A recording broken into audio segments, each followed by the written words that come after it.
See, this always brings me back to Seth Godin's most brilliant sentence ever, which is that you can't just tell people what you want to tell them, you have to tell them what they want to hear.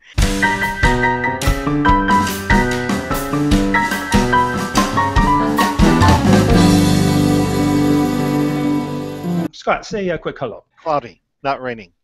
Randy. I'm doing well. Hello, everybody. Jessica. I kind of want to just jump right into the conversation.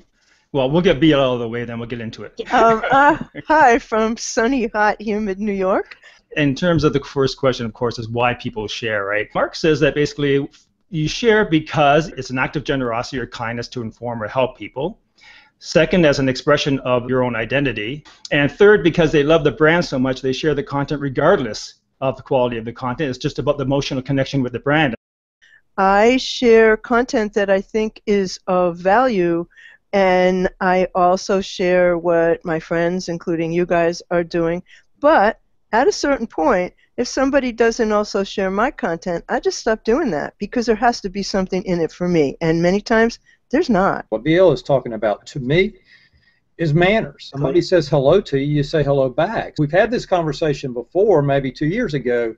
There's a belief that I'm just sharing valuable content for my clients, my customers, my whatever out there. So I'm looking for valuable content. I don't really care about getting accolades from the person I'm getting it from.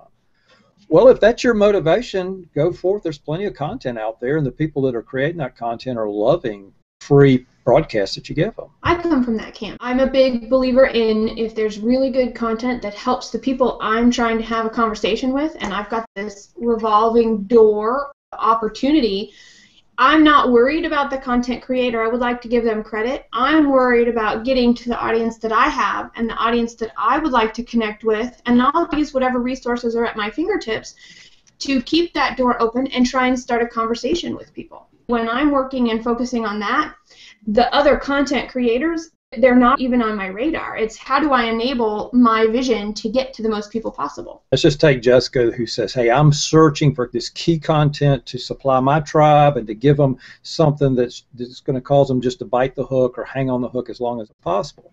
Problem with it is so much content that I think you would be better off in seeking an authority or an influencer or several influencers that you build a relationship with. It's a very specific filter, yes, because that's what builds ideas and allows other conversations to occur. I agree, Randy. Thing that does do a thing for you is to consistently share good information. That's what we're all saying in our different ways of expressing it, but there are limits to what you give out. And I think it could also tie back to other business goals, not to derail the conversation too much, but to go, what are my business goals and what is my purpose for being on social media? And if those questions aren't clear, finding different questions to ask so that the content that is being shared or even created really can get to the business goals that you want. Business goals have to include, obviously, what people want to hear